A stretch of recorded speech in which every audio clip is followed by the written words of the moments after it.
welcome to another fun-filled Friday edition of Second City Sports. We're live and in living color right here on Sports Zone Chicago, along with Miss Lakeena McGee, which is she. I am Sydney Brown. Hey, that's me.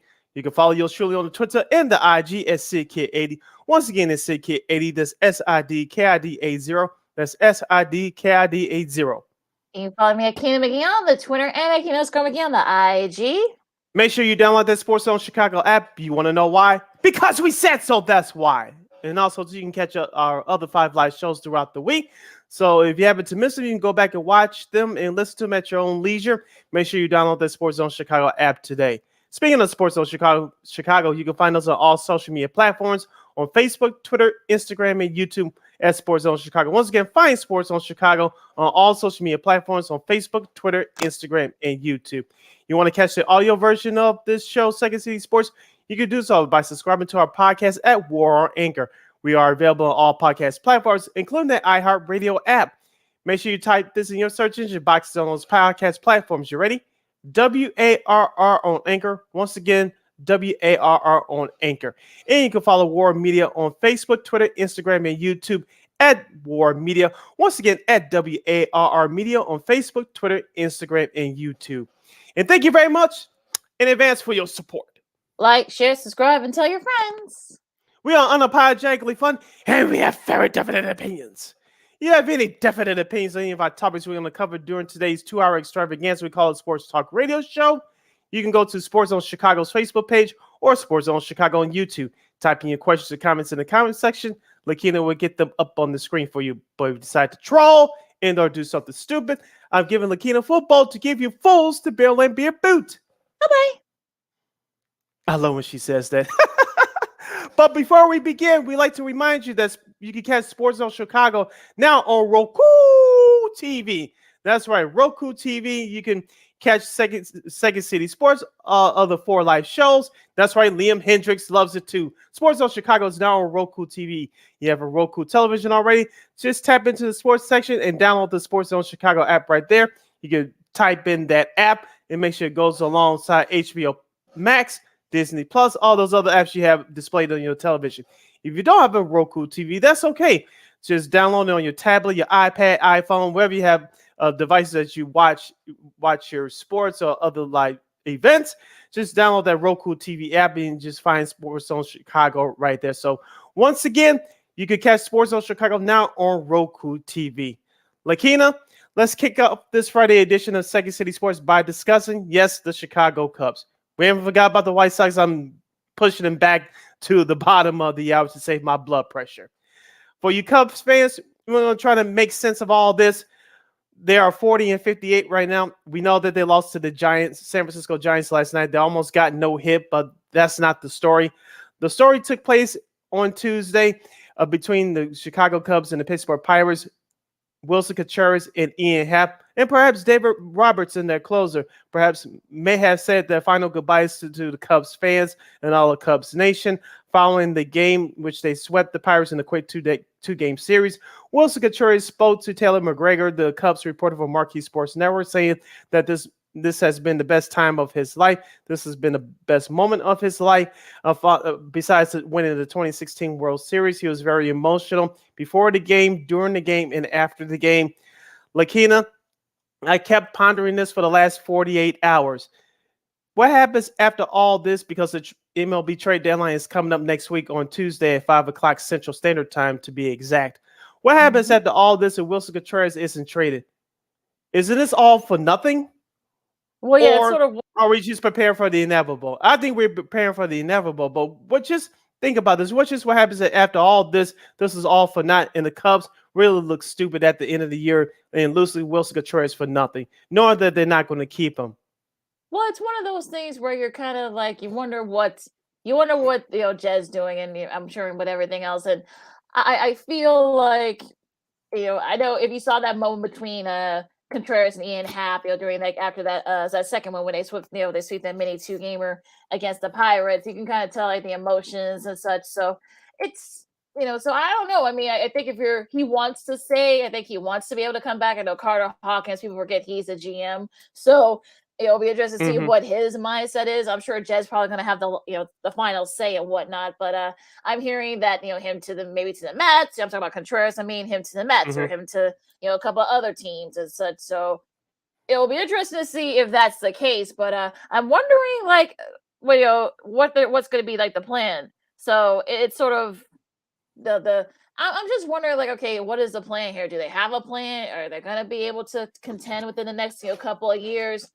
Do you bring Contreras back at a pretty good price, or do you try to maybe trade him? Perhaps you can get something for him, and such. So I don't know. Maybe it's like I said, it's all going to depend on what they decide to do and what teams are willing to give them for Contreras. He's still he's one of the top guys on the team in runs, RBIs, and hits and whatnot. So he could definitely help somebody be like a backup catcher for someone. So maybe try to get something for him and such. So I don't know. Like I said, I mean, if you got to do something that sells something to Cubs fans. So we'll see if they, in this case, in the other case, Chris Bryant and Anthony Rizzo and Javi Baez. I mean, apparently, they.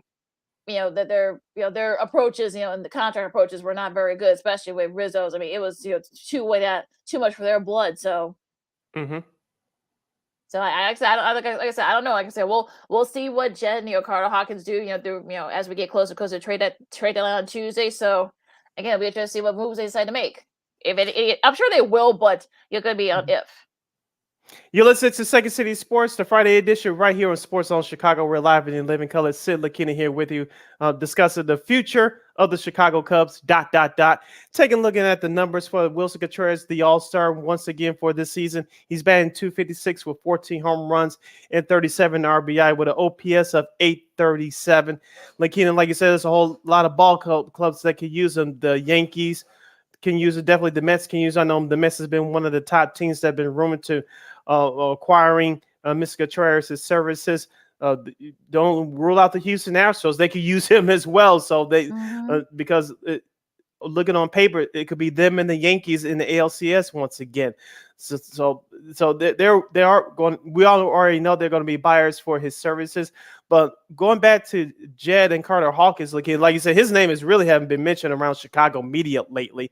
Maybe it will get mentioned by the time this trade deadline surpasses next week. But I think we could kind of coming into the season, Lakeena, we kind of knew what their plan was, but their original plans. Uh, I believe was trying to rebuild and compete at the same time. It just wasn't going to work. You had to tear this down, which they're still doing. Like you said, they started this process last year. It's continuing this year. We'll see how many guys outside of possibly Contreras will get moved by Tuesday. But you got to sell something to your fans. And I think that Jed and Hawkins will be aggressive this off season. Well, we'll see about Mm-hmm. that. But this is Chicago, the third largest market in these United States, and you had to compete with all the other big market teams like the Dodgers, the Mets. Yes, the Mets have money, folks. Even with new ownership now, they have money. The Yankees and some of the other big market teams.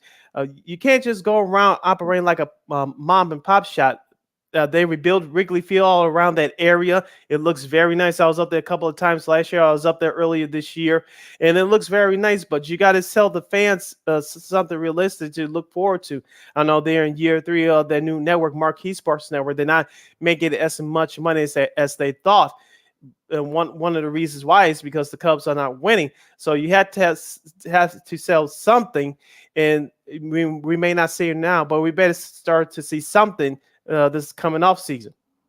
Yeah, and that's going to be sort of like the number one question, like what's going to be the top revenue? You got to sell something to the fans. So I don't know. Hmm. You trade Contreras, you trade Hap, you trade David Robertson as well. That's going to be sort of the thing. Like I'm sure Cubs fans know that this team's not going to be able to contend for the next year or two.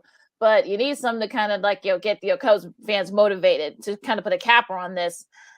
I mean, you got to give them something. You got to give Cubs fans something to kind of like lean into or to latch on to. I mean, it's sort of look at the roster right now. I mean, are these or some of the some of the guys that are on the roster now, some of the younger guys, are there gonna be guys that are gonna kind of be sort of like guys that you want to be able to build your roster from when you already contend for something. So that's gonna be sort of like the number one question. I know Juan Soto's name's being floated around, but do you really think, I don't know if Jed Hoyer wants to do that? So that's going to be another thing. And you look at some of the guys that some of the young guys that are actually been producing. Keegan Thompson's been really Hmm. solid, for them, and Christopher Christopher Morel, I should say, has been kind of like that, kind of like a cult figure for them too as Hmm. well.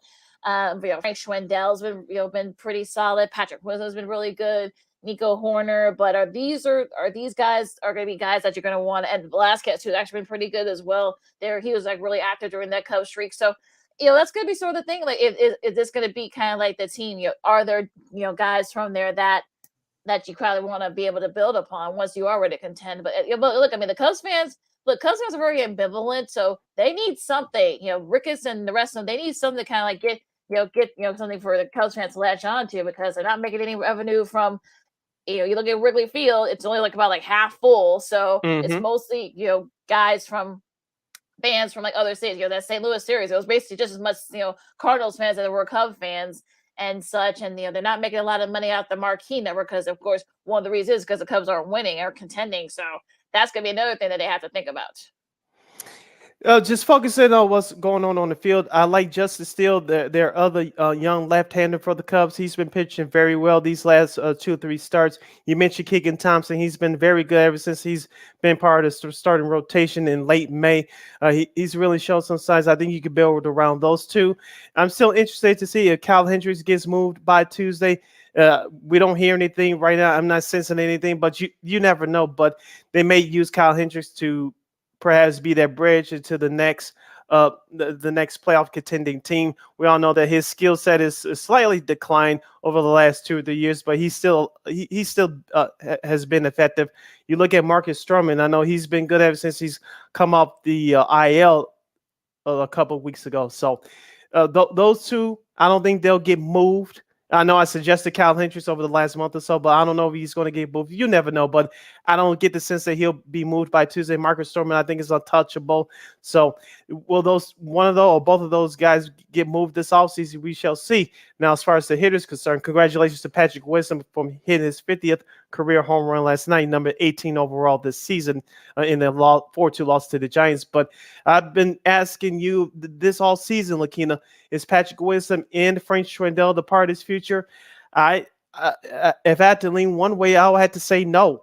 And I know both those guys in their late 20s, early 30s. You really don't build your ball club around ageless veterans like that. And no disrespect to both of them, but you could get something for them, if not by the trade deadline, which I doubt. You probably throw them in the deal this offseason. It depends on how aggressive this new Cubs brass is.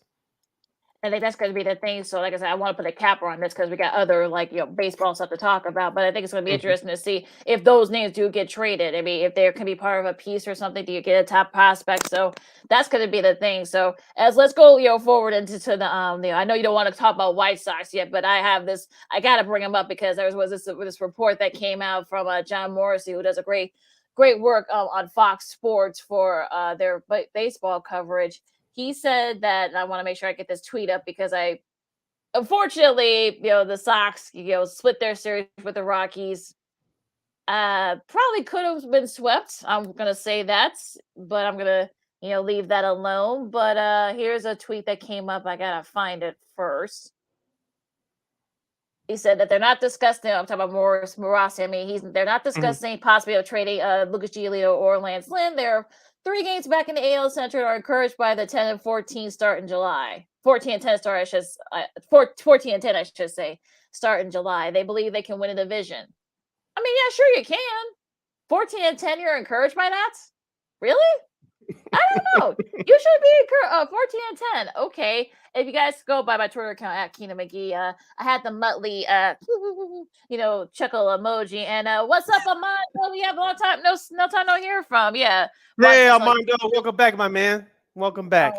Buddy Orlando Lara Jr. Yeah, well, say don't be a stranger, Armando. Yeah, he's listening through you, watching us through YouTube. But yeah, what do you think about those comments by Marassi and from that tweet from earlier this morning?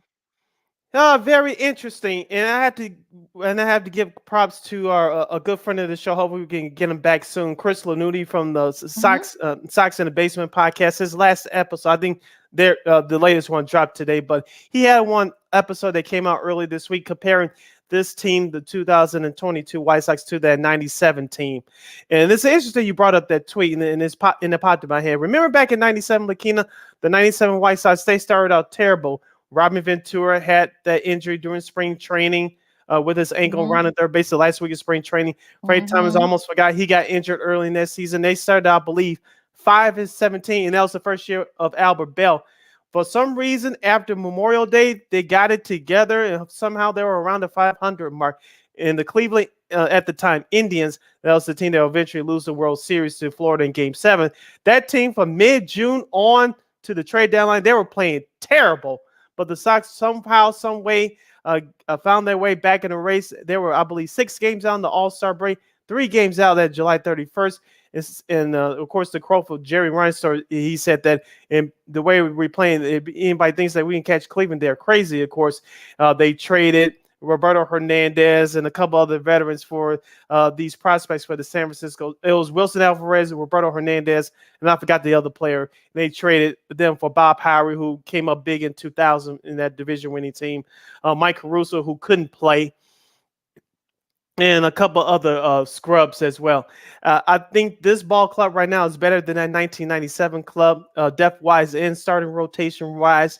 I get, now going back to this team, I get why Rick Hahn is not considering trading Giolito. Me personally, I would trade him because he hasn't been good lately, but I get where Rick Hahn is coming from, but they do need another starting pitcher, but I think where they're going to go, we'll get into more of it after the break. But they need bullpen help, and they need an extra bat. Could they get those things done by Tuesday? I don't know. Yes, but they do need a move to shake things up. They're not going to fire the manager. We went over that 1,000 times. That's not going to happen. But they need to do something, because if they really stay intact and make minor moves, you're just going to get basically the same results. Yeah, here's the thing. I don't agree that this team's better than the 97 team. I don't, because the inconsistency just isn't there. At least the 97 team, once they got into the goal, and they were able to kind of stay consistent. This team has been up and down. They fluctuated up and down, up and down. It's been like a roller coaster. And I see some, Sox fans, are wondering, like, should they just go ahead and just start, just do a fire sale like some of the other teams are doing? We'll get to some of those trades after the break. But I'm not feeling it right now. And they're facing an Oakland team who we'll get to the national stuff in after the break, but they just swept the Astros. So you're actually playing a pretty, good Oakland team that's actually in a pretty, good mood. So, you're not going to be able to take this, team very lightly. And they actually have not been very good at home. So that's another part they need to kind of work on, get their home record going. So I just don't see it right now. Like I said, I did the chuckle emoji for a reason, because I don't see it. I guess Rick Hahn must he might be a wizard or something, or a magician. He must see something that I don't. I'm not seeing it right now, but I don't know. Like I said, we'll see what happens. We'll get more into it after the break. We'll talk more White Sox, stuff that went on this week, and MLB. Also, a couple of trades that have already happened, and some other big names might be on the move as well. Sidney Brown, Lakeena McGee, Second City Sports Zone Chicago. We'll talk more baseball right after this. Progressive presents the Sports Flash on the Sports Zone Chicago.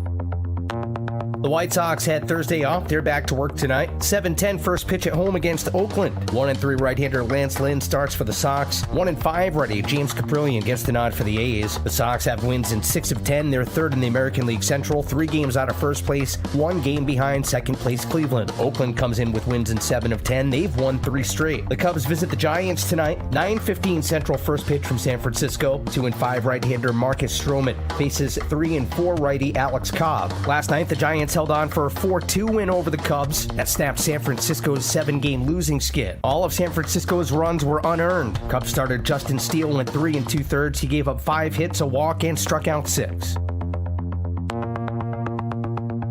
For lightning fast sports updates, download the Score app. It's free and one of the most popular sports apps in North America.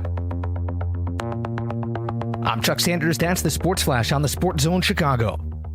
I want to make the most of summer without breaking the bank. So I shopped Kohl's Friends and Family sale. With my 25% off coupon, I headed to the store and got shorts for $14.99, plus an extra 50% off a swimsuit, 40% off patio furniture, and $20 off as a Kohl's Rewards member. More style and more savings for the win. Select styles, $20 off of $100 valid in store only. 25% offer ends July 31st in store only. Some exclusions apply. See store or Kohl's.com for details. This is a Reese's Peanut Butter Cup sound experiment. We're looking to find the perfect way to hear Reese's so you'll buy more of them. Here we go. Reese's, Reese's, Reese's, Reese's, Reese's. Hey, get out of here, you little stinker. Reese's. Reese's. Reese's.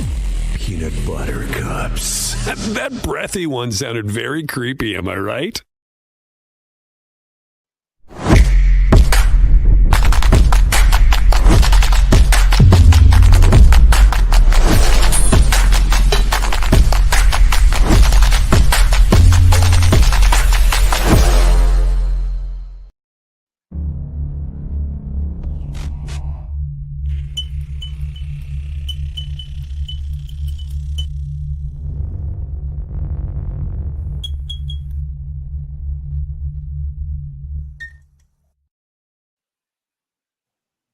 Welcome back to Second City Sports. We're live and in living color for a Friday edition right here on Sports Zone Chicago. I'm Sid. That's Lakeena. You can follow me on the Twitter and the IG at SidKid80. Once again, it's SidKid80. That's SIDKID80.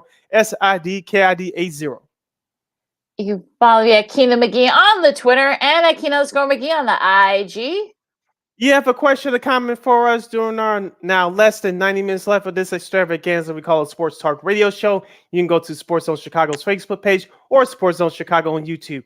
Type in your questions or comments in the comments section. Lakeena will get them up on the screen for you. And don't forget, you can catch us now on Roku TV. Sports Zone Chicago is now available on Roku TV. If you don't have a Roku TV, just download the app on your device, the tablets, iPhone, iPads, wherever you watch and stream your sporting events and other movies. You can celebrate with the squad. Sports Zone Chicago is now on Roku TV, so make sure you download Sports Zone Chicago off the Roku TV today. Continuing with our baseball talk, let's refocus on the Southside Hitmen. As you mentioned, Lakeena, the White Sox will host the Oakland Athletics, one of the worst teams in baseball, starting tonight. They have a 3-game series with the Athletics on the South Side at Sox Park. I'm not calling them a corporate name, even though you'll surely will be there tomorrow and Sunday. Tonight's pitching matchup, you'll have Lance Lynn taking the bump tonight. You'll have Johnny Cueto tomorrow, and then you'll have my guy Dylan Cease on Sunday. Lakeena, it's just that simple. If the White Sox want to make hay, I know we said this 1,000 times this year. If you want to make hay, the next 6 games against terrible teams, Oakland and Kansas City, before you head out the road 6 days from now for a 4-game series at Texas. Lakeena, it is imperative that the White Sox have to sweep the Oakland Athletics. It's imperative they must do that, but I get this ugly feeling that they'll take 2 out of 3, which isn't bad, but for a team that needs to get it going, it's not acceptable. That won't be acceptable. Well, and like I said before, I mean, you're dealing with having an Oakland team that's a little bit of a role. They swept, their first place AL West Houston Astros, so they might look. I think as long as the Sox don't take them lightly, I think they'll be okay. But again, if you want to, be taken seriously and win this division, you're gonna have to get some runs going. And I know people say, well, they've got the quote unquote the easiest schedule left. Okay, well, you need to start playing like it. And the inconsistency, you can't blame really too much on injuries anymore. Most of your guys are back. You gotta blame, we gotta be consistent, not have silly errors and running errors like Larry Garcia had that kept the Rockies in it and that whole thing. That is very inexcusable. How many times we discussed this, Lakeena? That's been happening over the last 2 or 3 years. Situational baseball. You cannot do that. Thanks at the time. Thank you, AJ Pollock, for covering it up when the White Sox took the 5-3 lead against Colorado in that second game before Kendall Graveman did what he did in the 9th inning there. But if it wasn't for that base running era, the White Sox could have won that game handily, even despite Giolito wetting the bed once again in the first inning of a start. That is inexcusable. Your defense was actually playing well in that series, then to do something stupid like that, that's inexcusable. You cannot blame it on Tony La Russa. I know some folks don't want to hear that, but you cannot blame it everything on Tony La Russa. That is up to the player to know situational baseball, know the situation, just know what to do. And clearly, Larry Garcia, this is not his first time he's done that either. And that is just inexcusable. Well, like you say, again, that's been, like I said, that's been a microcosm of the Sox all season long, and I think that's been another big problem. Whether it's on the field, fielding mistakes and that running error like that, you're not going to win a division with those types of silliness and tomfoolery. So you better get it together. If you're the White Sox, this is your chance to sweep. I'm going to say you got to sweep. You have to. 2 out of 3 is not going to do you any good. So I think this is probably the chance for them to do it. And again, we'll see if they do it. But like I said, knowing this team, they'll probably win 2 out of 3. That's just the microcosm of what the Sox, season thus far. So wouldn't really be that big of a stretch. Our guy Armando is checking in once again. He says mental mistakes are killers. That's right, and that's what's been happening to the Sox this year. Last year they were doing it too, but they overcame it with the bats, and that's not happening at this point this year. Lakeena, Luis Roberts started his rehab assignment in Charlotte last night. He went 1 for 5. And hopefully he'll return soon. Yasmani Grandal is back in the lineup, as you mentioned. Eloy Jimenez is now back, and hopefully they can put up some stats against a bad Oakland team. AJ Powell, as I just mentioned a few moments ago, he's been struggling pretty much all season, but definitely over the past month. His bat is starting to heat up. Andrew Vaughn, I'm like the way he's seeing the ball right now. This offense has no excuse. They still have the depth. They still have the talent, but they got to put it together against a bad Oakland team. Lance Lynn, as I said a week ago, he needs to have a Jose Contreras 2005 type surge in the second half. I was there last Saturday. That was a great start against the Cleveland Guardians. He should have gotten the win, but the middle relief in the bullpen blew that one before AJ Powell had the game-winning hit in the 8th inning last Saturday night. But Lance Lynn, he needs to have another great start against a bad Oakland team tonight. Johnny Cueto got roughed up last Saturday in that first game against the Guardians in that day-night doubleheader, but he's been their second-best pitcher, I believe, on this Sox staff next to Dylan Cease. We're going to get out of Dylan Cease. He starts on Sunday, and I like the way he pitches those quick games. Keep doing that, young man. I like it. But the White Sox, everything is there for them to sweep this series against Oakland before you play Kansas City next week. We all know what Kansas City can do, Lakeena, even whether they're good, they're bad. They always give the White Sox a tough time. They did last year, winning 10 out of 19. They gave the Sox trouble a couple of games this year. I don't expect them to let up as the Sox play them next week after they finish their series against Oakland. Yeah, and I think this is sort of like there's another thing you got to look out for, Joe. You need to take these teams seriously. I mean, like I said, look, ask Houston what they did with Oakland. So, that whole thing. So they need to kind of get it going here. Now let's go start with. But here's the thing, real quick, Lakeena. Here's the thing with Houston. Even though they got swept by Oakland, Houston has proven to be a very good team. Okay, and they're very comfortable ahead in their division. That sweep against Oakland is not going to be a problem with them. And so, if you can afford to lose 3 games to Oakland. That's not going to kill you. I know they're chasing the Yankees down for the best home record for the American League to set up for the playoffs, but Houston's a deep enough and good enough team, and that sweep is not going to do them any good. The Sox are not at that level. And I did see a quote. I think it was attributed to Giolito. I'm not sure, but that one of them said that the Sox were complacent during the first half of the year. I believe it because that's the way they play, and that's the way that Tony La Russa managed the ball club. You can't just go out there and expect to win. You got to go take it to the other team, and they got to start that this weekend against Oakland. Still waiting for that. They're still waiting. Mm-hmm. We're about a week into the second half. We're still waiting for that. It still seems like the complacency is there. Well, we'll see what they do. Now, talking about the rest of the before we get to some of the trade rumors and such, because there are some big names being floated around. What impressed you this week, I should say, in baseball? One stat relating to the White Sox, but this is going to the New York Yankees. Of course, they won their opening game of the 4-game weekend series against the Kansas City Royals last night. 1-0. Aaron Judge, who's I believe he's your clear candidate for American League MVP. Yes, I know Giancarlo Stanton is injured. He'll be injured on the injured list for 10 days with a groin injury. But Aaron Judge hit his 39th home run of the season, I should say, last night. Guess how many Sox players have a combined total of 39 home runs? Guess how many players without Googling it? What have a combined total? Yeah, well, 39 home runs. Like 5 or 6? How many players? 5 or 6? 5. There's 5 White Sox players right now with a total of 39 home runs. Aaron Judge has 39 by himself. Yeah.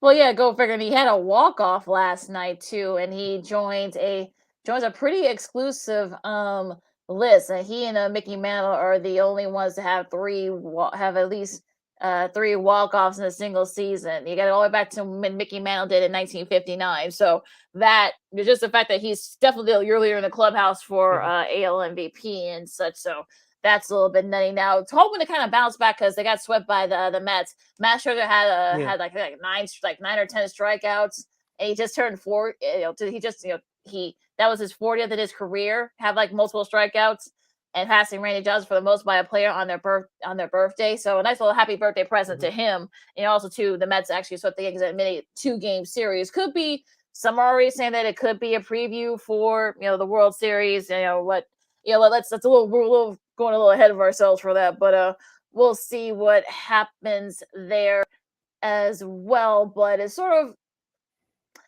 I'm gonna say this, like one of the things that has sort of like kind of caught my eye this week, and it's sort of one of those sort of things. The Dodgers are still the Dodgers. They've won 8 of their last 10.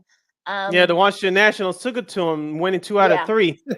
Yeah, that was like a whole thing, but that was a little bit weird. But look, they're well ahead in their division too. It's sort of like the same thing with Houston. They're like right there, they're ahead of their division. So I didn't see Dodgers fans go too crazy when that happened. But yeah, they're like 12 games ahead. So nothing like that's not going to be a make or break thing, for them. But Atlanta is still, they're still within 3. The Phillies actually had a pretty decent week and such. Let's see. I know the Blue Jays, I think they lost a couple, but then they were able to bounce back, and now they've won 8 of their last 10. They're kind of like right there, like at the top of the wild card race right now. They're not going to win the division, obviously, but look, they won 8 of their last 10. Their pitching's been really kind of getting it together as well, but sort of like a nice showing by them, by the Blue Jays, this week and such. But just a little fun. Maybe I guess changing managers was something that they needed, I guess, for a shot in the arm. Go figure. But and also too, we'll go into this conversation. Shohei Ohtani had 10 strikeouts earlier this week, and he already has 10 plus strikeout games this year. How many of the other Angels pitchers have? I'm going to say, without Googling it, 2. You're 1 off. They only have 1. Oh, Ohtani has 9, and the other pitchers only have 1 combined. And going into the this conversation, apparently there are some rumors floating around that maybe Ohtani might be on the move. I've heard like some maybe I think I saw somewhere like the Yankees. I think the Mets have also have expressed interest. So a lot of teams have some are wondering, is Ohtani available? What do you think about that? Those rumors. I don't know what the contract status for Shohei Ohtani is. I know he's not making a potential Juan Soto money yet. I'm sure he will at some point in his career, but he may be in a situation like Juan Soto. The Angels, it's hard to get fair value for one of the top 5 players in baseball. I know if you're the Angels, you got to rebuild again. I know Mike Trout was injured again, so you caught between a rock and a hard place. If you trade Ohtani, you're going to ask for every top prospect in your system and a couple of veteran players to balance out that trade salary rise. It's going to be hard for the Angels to get fair value for him. Ohtani's one of the best players in baseball. He's a generational talent. Like you mentioned, what he did on the mound. Look what he's doing with the bat. No one else could do what he's doing right now. I know the Cubs were in for him a few years ago. Of course, they lost out to the Angels, but I don't see how the Angels can get fair value. I don't see it. It's going to be hard. I don't know what their asking price is, but, I know the Yankees, the Cardinals, well, not the Cardinals, but I guess, the Dodgers, there remains to be floating around, but they don't have top prospects, to get them. So it's definitely kind of like one of those things where you really just don't know what you're going to get at this point. But, just some interesting news that came down the pike late last night, early this morning, and that they're saying that but only ESPN, he sort of played out there that the Angels are willing to listen to offers. Now, will they accept any offers? Or will it be something to their liking? That's another story. But Yeah, it is another story. Like I said, I don't expect Otani to get traded by Tuesday. We'll see what happens in this off season, but it's hard to get fair value for a superstar player like that. You rarely see it in all yeah, sports. yeah. And speaking of keeping up with the theme here of really good players and not so good teams, speaking of Juan Soto, St. Louis is a name that's perhaps being floated around as well for for him and whatnot. So there are like a lot of, I know the Nationals have been asking for offers as well, for him. So that might be another thing. I know those Cardinals got some pretty good prospects. Will they be willing to, sort of part with them in order to, because they definitely could use his bat. I mean, that's kind of like the thing. They've actually been really good, but like I said, the bat hasn't been consistent. So it'll be interesting to see what they do. So what do you think about Soto and where he goes? I think if a trade's going to get done, it's going to get done in the offseason because you could take your time with this, and the price won't be as high. Right now, it's high because now with the extra wild card spot, there's a few more teams they think they can increase their chances of getting into the playoffs. That outside of St. Louis, which is not a big market in terms of financially, but they have a good uh, baseball team, and they have a pretty decent farm system, but your big market teams like the Yankees, the Mets don't need him. They could use it if they don't need him. But like the Yankees, the Dodgers, the Red Sox, and yes, and the White Sox, they have some money too, but they won't get them. But notice all the big market teams can afford Juan Soto services because the Washington Nationals, as we mentioned about with the Angels, they're going to ask for your top prospects, and they're going to ask for a couple of players off your roster that on your active roster. So for the Nationals, and plus, don't forget the Nationals is going to have an ownership change coming up this offseason. Mm-hmm. And you think with new ownership, at least keep Juan Soto around at least until the end of next year because he has 2 years remaining on his current deal right now. So he's going to be under contract for the next 2.5 years. So if the trade is going to happen, it's going to happen in the all season because of the market value will be set, and you can take your time with this. But for right now, Washington knows this. The teams that are in contention for a playoff spot, they feel like they have to be rushed in to see if they could put together a package that'll appease them in a almost a no huddle offense fashion. And usually deals like that don't work out that way. They blow up in your face. So if a trade is going to happen with Soto, it's going to happen in the offseason. Yeah, we just see, like I said, the next 3 days are going to be very interesting. Now, the Mhm. Mets have already made, of course, the Reds have already, started their fire sale. They traded one of their top guys, Tyler McQueen, to the Mets, to kind of shore up that lineup. And in the outfield, that's been like, sort of like one of the big issues there. And of course, they got a couple of minor leaguers, Philip deal in that deal as well. They get a pair of low tier minor league prospects. The Reds get back. So, what do you think about this trade? Well, good move for the Mets. They're trying to separate themselves from the Atlanta Braves in the NL East race. They've been leading that division all year long.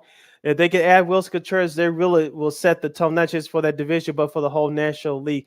If you're the Mets, how can we be the best team in the National League? How can we fend off the defending champion Braves? How can we compete against the Dodgers? Are we better than the Dodgers on paper? And that's what this is all about.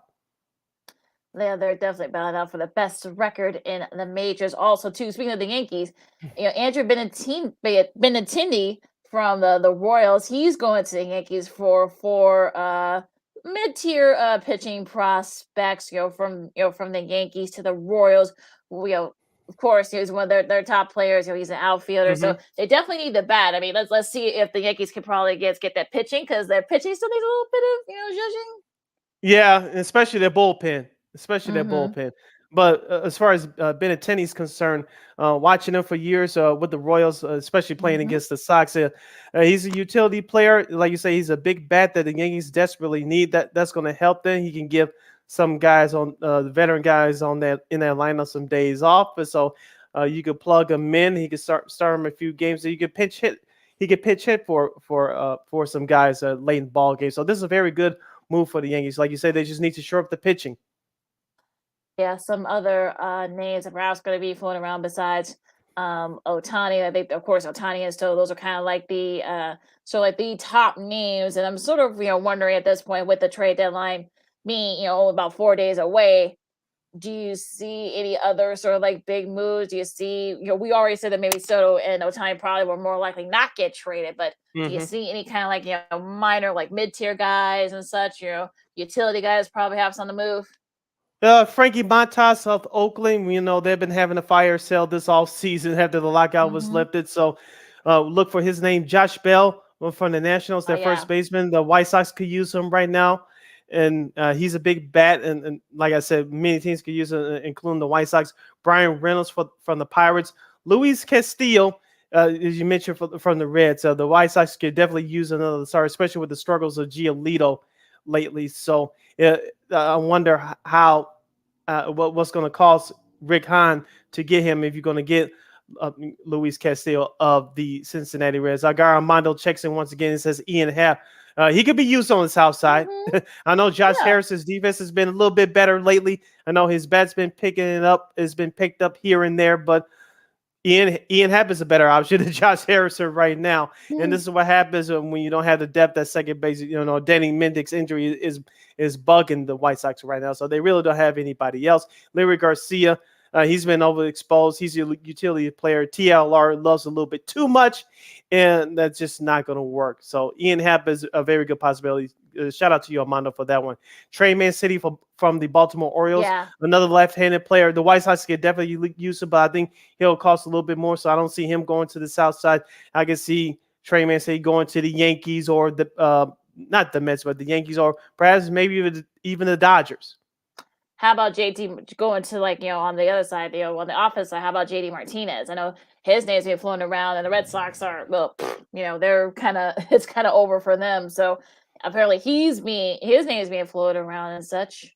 Yeah, I don't know what's going to cost, but I can see him getting moved. I know the Red Sox, like you said, they've been struggling lately. I know they split their series against the Cleveland Guardians last night, taking 2 out of the 4 games in that series. But JD Martinez is an older player. I can see a team like Philadelphia or a team that's barely in a wild card hunt, like the Twins. I don't know about the Guardians, but I can see a team like the Twins picking him up and giving a shot in that arm to that lineup. So I can see a middle of the road team trying to hang on to a playoff spot for Martinez's service. There's another intriguing name that might pique the White Sox fans' interest. How about Jose Quintana? If it doesn't cost a lot, I'm all for it. I'm all for it. It gives you another left-hander in that starting rotation. He's familiar with the White Sox organization. You don't have to burn his arm out. TLR, he can eat up some innings, 5-6 innings plus, before you hand it out to that hopefully improved bullpen. So as long as he doesn't cost that much, I'm all for it. Yeah, be it like I said, some of those names. Look, we might have some names that we probably go totally out of the blue. So it'll be interesting to see if we see some of these names, or like I said, we might get some names. Mhm. Yeah, I know Drew Smiley is a name that's being floating around as well too for the Cubs. Maybe get something for him. I don't know, but yeah, this gonna be interesting to see, especially these next few days. Do we see any, like potential, like do we see any blockbuster trades, if you will? So it's gonna get very interesting from there before we get into the schedule for this weekend. Sort of, kind of like your updates, if you will. Of course, the AL Central is a log jam there. The NL Central is right there too, between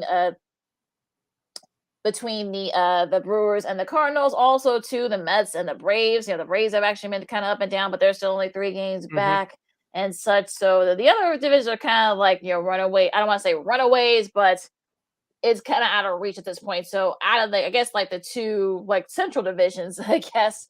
Yeah. what do you think is gonna kind of like sort of get down there, sort of like get down to the nitty gritty of it?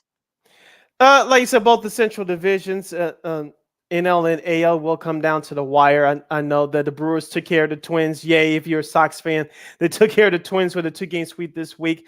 St. Louis is not going away. They will not go away. I know the Brewers were like the White Sox last year. They had the division wrapped up handily. You saw what happened in the playoffs, but I think that the St. Louis has something for Milwaukee. Milwaukee, you're talking about a team that needs another bat. That's Milwaukee. JD Martinez would help them tremendously.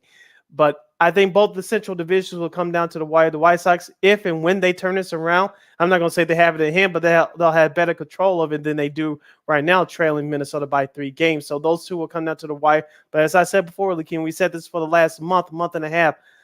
The AL wildcard race, because remember, it's 3 spots up there now for both the AL and the NL this year with the extra playoff spot. The 3 wildcard spots may come out of the AL East until I see something dramatically happen. So we'll see what happens after Tuesday with the passage trade deadline. I don't see anything that's going to change my mind. I know your Seattle Mariners have struggled lately. I know they won earlier this week, but I just don't see the 3 wildcard spots leaving the AL East. I just don't see it yet. Not yet. I know we still have a long way to go. I just don't see it yet. We'll see. Yeah, so we'll see. I mean, maybe if the Red Sox kind of sneak back in there, I guess that's probably the only way. But I'm not really trusting that right now. So that's why I think the Mariners will find a way to get in there. But again, we'll see what happens going through this schedule. Shout out to Armando once again in the chat. Yeah. Oh, Rodon. Carlos Rodon. Rodon. Okay, I know I've heard his name being floated around, but I could probably see him maybe going to Toronto and probably not the White Sox, if that makes sense. I mean, I don't know. I mean, it's sort of, I don't know. I mean, we kind of awkward, but weird things have happened. Yeah, weird things have happened, but we'll see what happens with that. All right, Lakeena, let's go to the schedules for this upcoming weekend in Major League Baseball. Baltimore and Cincinnati, continue their series tonight. New York and Miami, Mets in Miami, the Royals and the Yankees. I know the Royals probably want to try and bounce back for, of course, that walk-off to Aaron Judge last night. Philly and Pittsburgh. Philly trying to stay right there in the thick of it in the NL wild card. St. Louis and Washington. That'll be interesting. Detroit and Toronto. That's the first game of the Apple TV Plus doubleheader. Our buddy Russ Dorsey will be a part of that group. Hashtag Russcast. Yay. Yeah, we're gonna see some Russcast this week. As for all you folks in Detroit and Toronto, make sure you guys remember that. Let's see, Cleveland and Tampa Bay. That should be an interesting series. Milwaukee and Boston. We'll see if Boston kind of stay right there in the thick of it. Yeah, this will make a break series for them. Yeah, Arizona and Atlanta. Of course, we talked about Oakland and the White Sox. Seattle and Houston. That should be a fun one.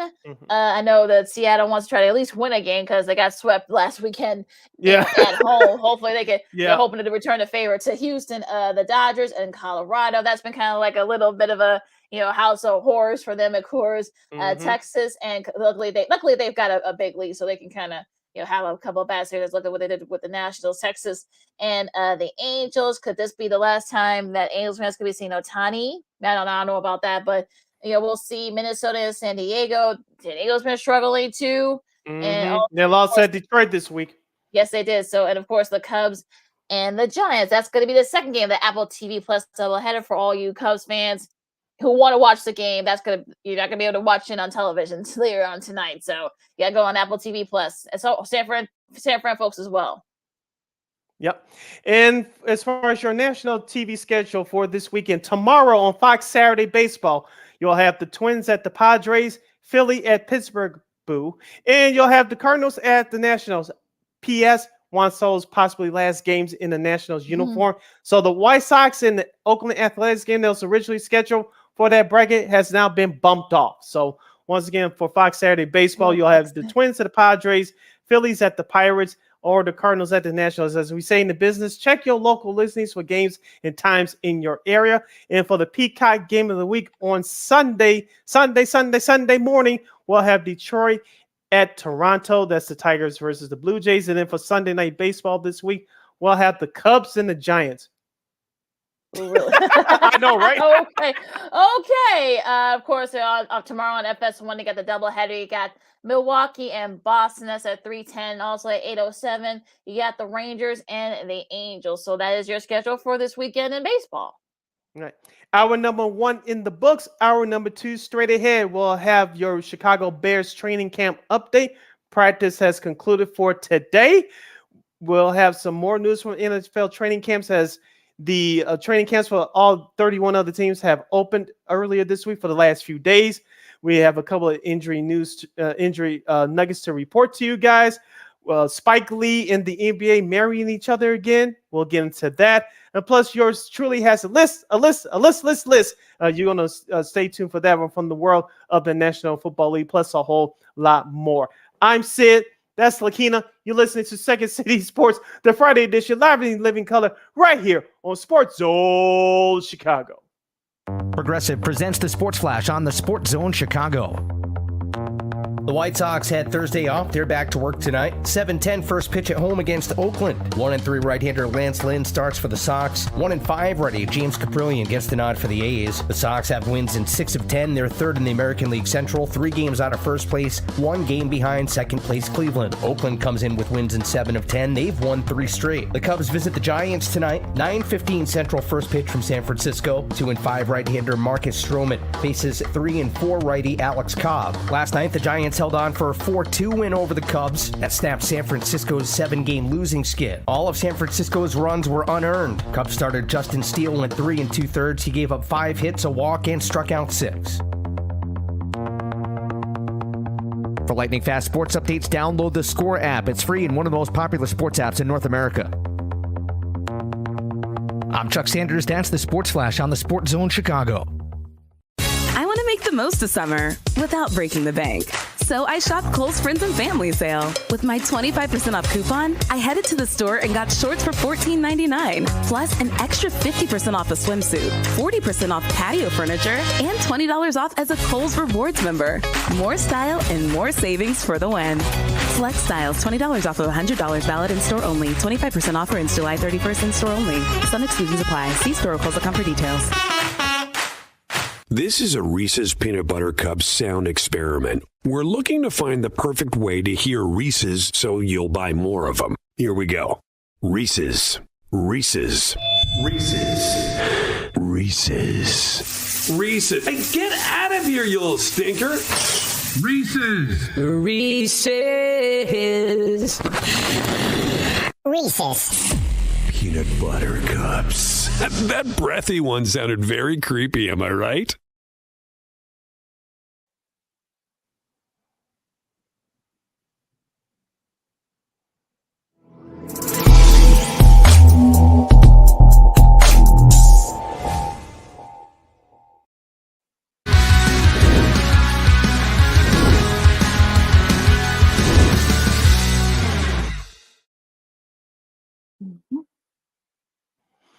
Welcome back to hour number 2 of Second City Sports, real live and in living color, the Friday edition, right here on Sports Zone Chicago, along with Miss Lakeena McGee, which is she. I am Sydney Brown. Hey, that's me. You can follow yours truly on the Twitter and the IG at SidKid80. Once again, it's SidKid80. That's SIDKID80. That's SIDKID80. You can follow me at Keena McGee on the Twitter and at Keena_McGee on the IG. We got less than an hour left of this extravaganza we call it Sports Talk Radio Show. You have any questions or comments for us, you can go to Sports Zone Chicago's Facebook page or Sports Zone Chicago on YouTube. Type in your questions or comments in the comments section. Lakeena will get them up on the screen for you.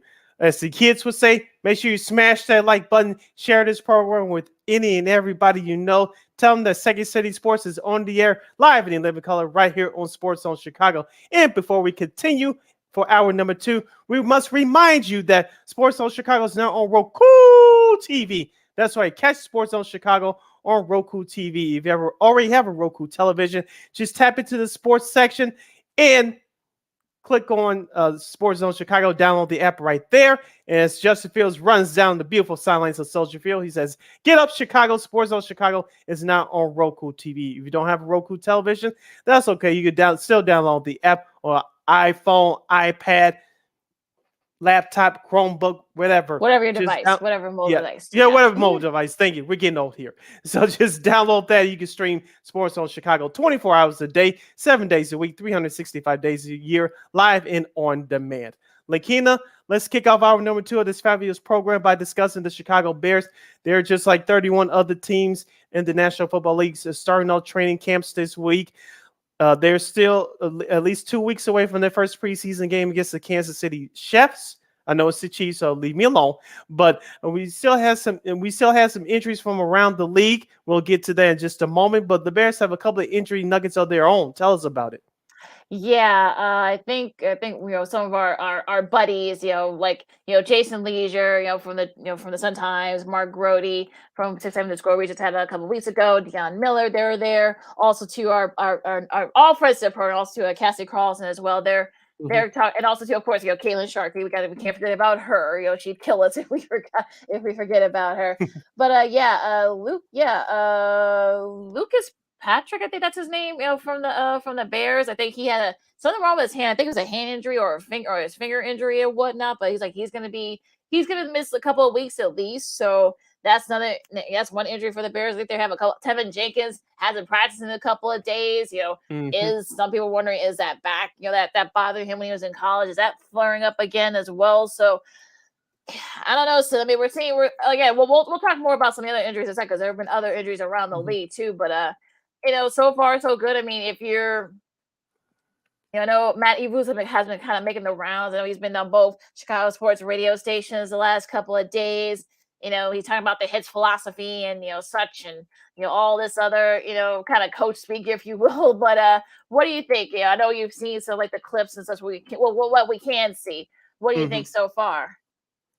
Well, I think Sean Sierra, guy in the mornings, and Sean and Maya in the morning, right here on Sports on Chicago, every Monday, Wednesday, Friday from 9 to noon Central Standard Time. I thought he pointed this out perfectly. Thank you, Armando, for the news. He broke his thumb. Yeah. Um, Thank you, Mondo. they're still in pads, but they're not in pads yet. They're still in helmets and shorts. They haven't started really hitting yet. They'll probably start that next week. But you're starting to see the early increments of the system, both offensively and defensively.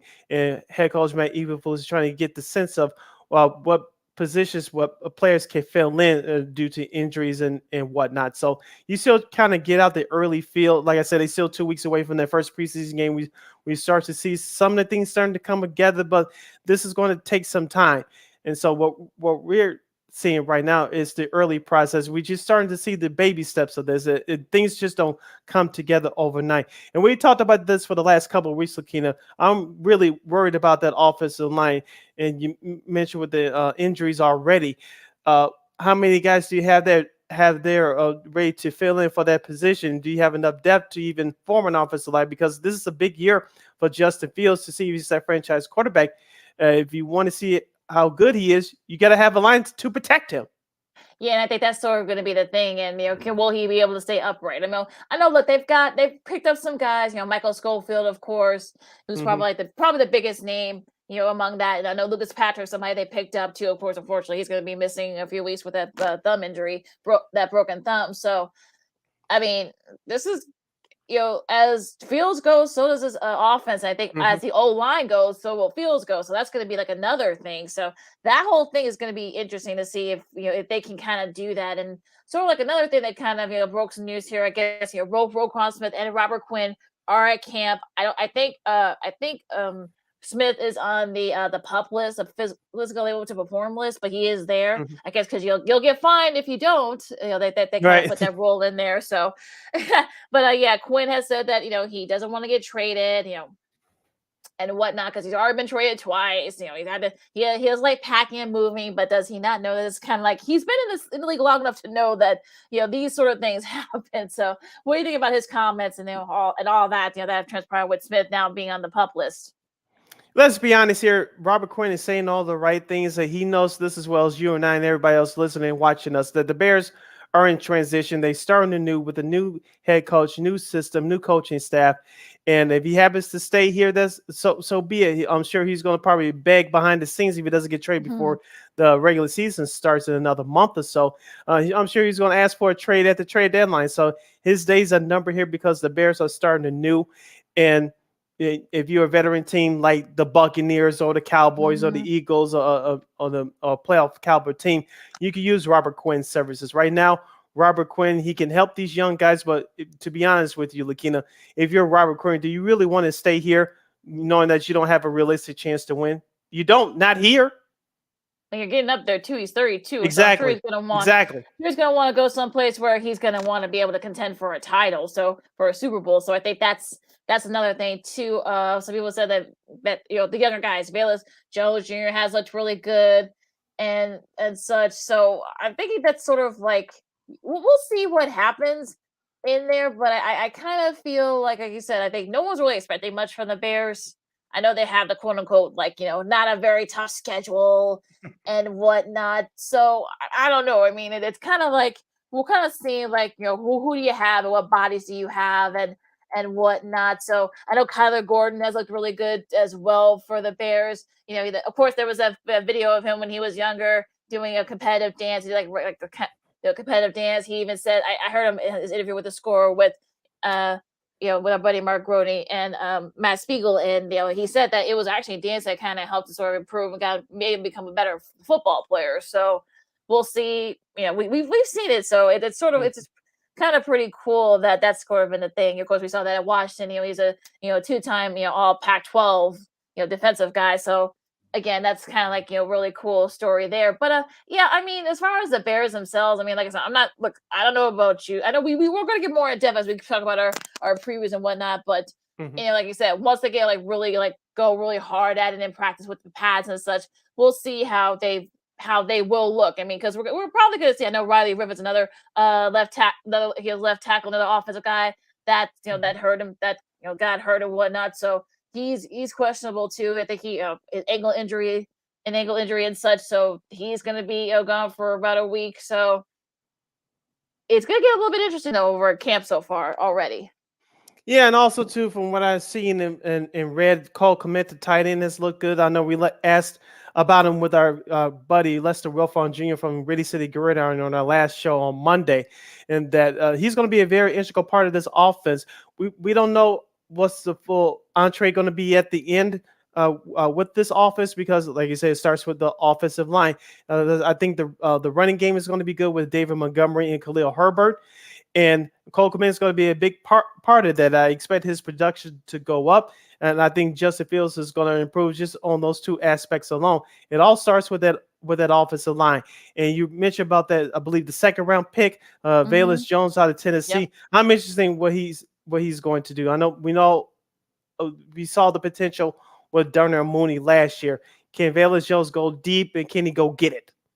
That's going to be sort of the thing. And also too, I know some people are worried about his age. He's like 25, but like I said, there are like similar guys that are in that similar situation. So it's not, I wouldn't be too worried about that, but let's hope that there aren't any more injuries. I mean, we've seen both, because we've seen it, Patrick's going to be out for a minute. Riley Riff's going to be out for a little bit. So you don't want to have those types of injuries, especially this early on in camp. So hopefully Roquan Smith can be off the pup list soon, of course. But yeah, it's going to be really interesting. And they're not saying what the injury is. It could just be maybe because he's holding out and they're just not telling anybody. I don't know, but which is very possible. which could be why too. You never know. But just my little conspiracy theory there. But I know Armando. You might be right, Armando. I mean, having a fullback also helps run the ball, and it does. I mean, it'll be interesting to see how much they'll be used.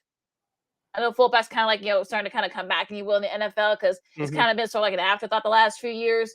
So that's going to be like another thing. How will they be used? Will we be seeing, Herbert? How much will we see in David Montgomery and whatnot? And also to Kyrie Bassingham. I mean, that's going to be another thing too. So we'll see what happens.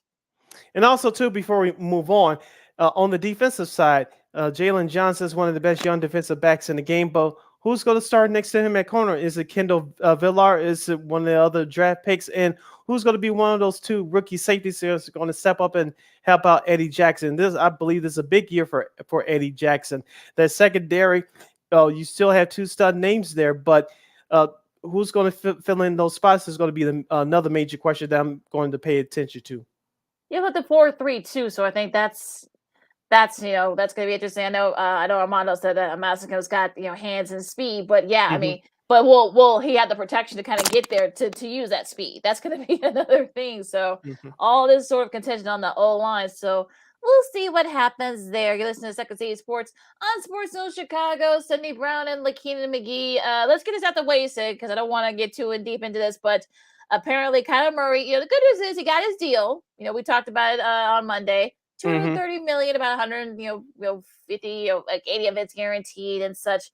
But apparently, I guess there was a clause in there that Ian Rappaport from NFL Network kind of first put it out there, and it kind of blew up all over social media.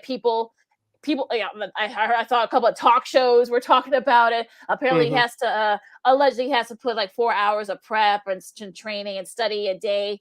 So, but and then I guess late last night they took it out because I guess there was Kyler Murray and his people were not very happy that came out, that little part of the contract. So what do you think about that? That was a little bit weird. The whole thing was just weird from the get-go, but I want to hear your thoughts on this.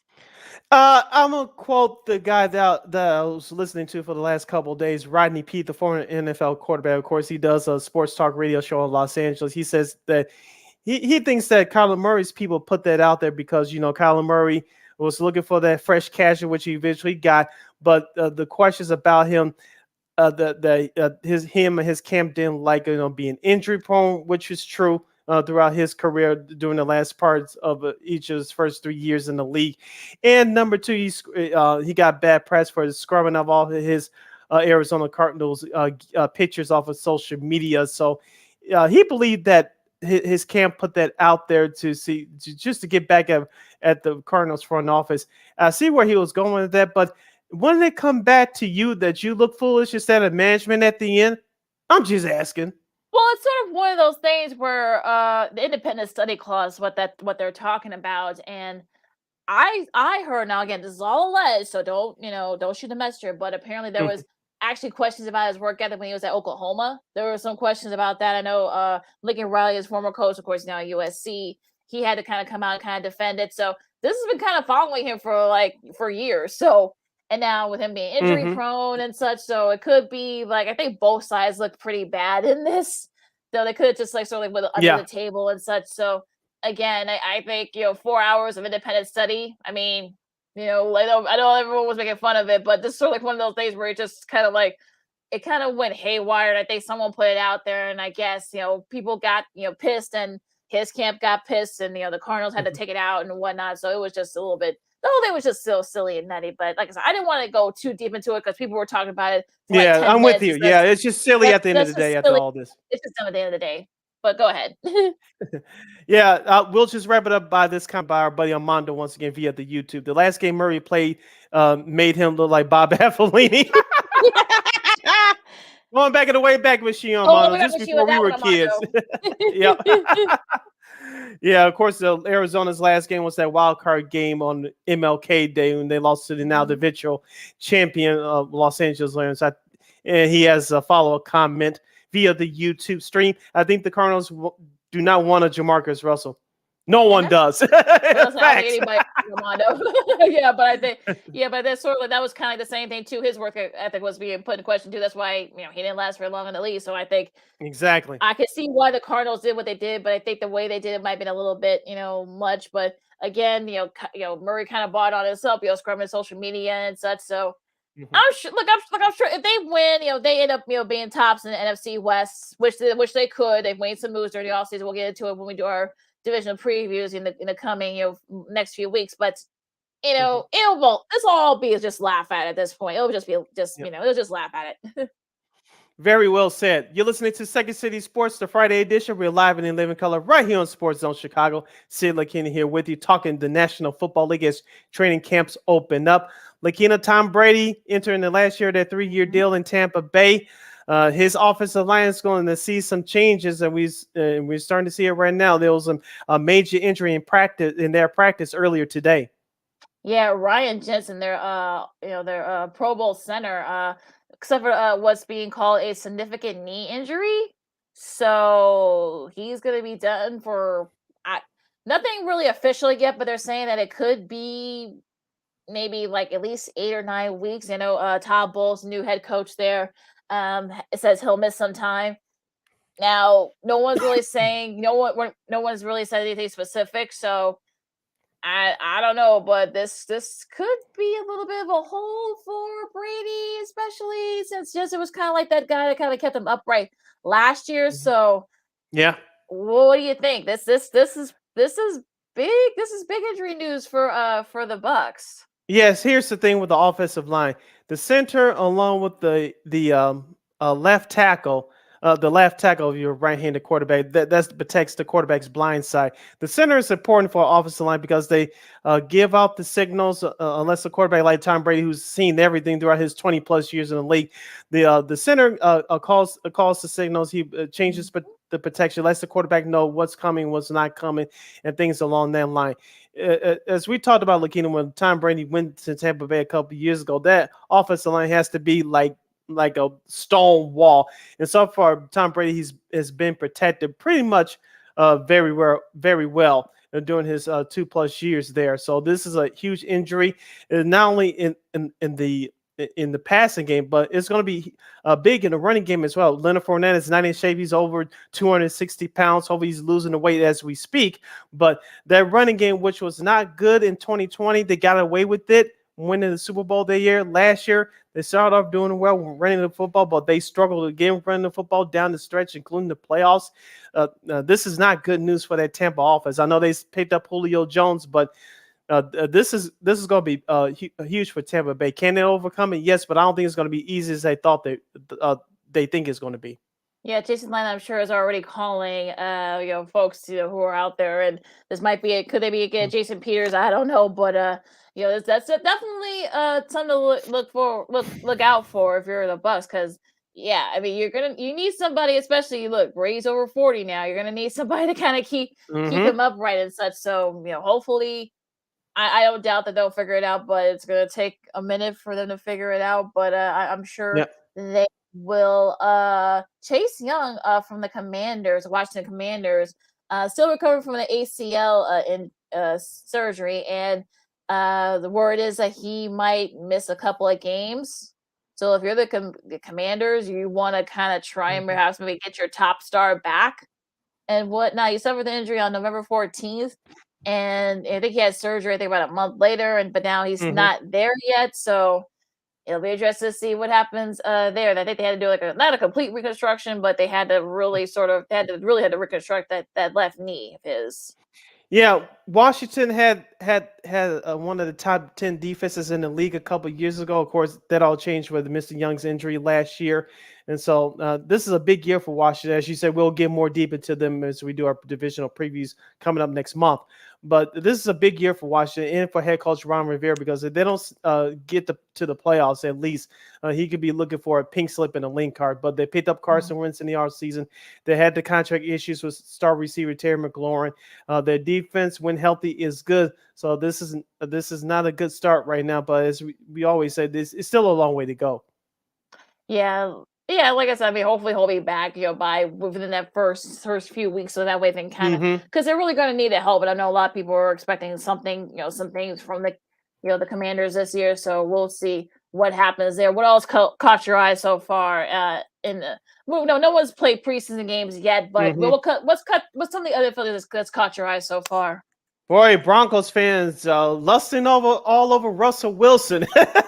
Shout out to our good friend of the show, Romy Bean from CBS TV in Denver. I was watching some of her stuff via the Instagram. And Russell Wilson looked good, but as we said before, just like all the other 31 other teams in the league, they're in helmets and in shorts. They're not in full pads yet, but Russell Wilson looks good. I know Jerry Jeudy is starting to come back, that star wide receiver from various injuries he suffered last year. The question of me, Lakeena, for Denver is their defense and their running game. Can they get those two on point?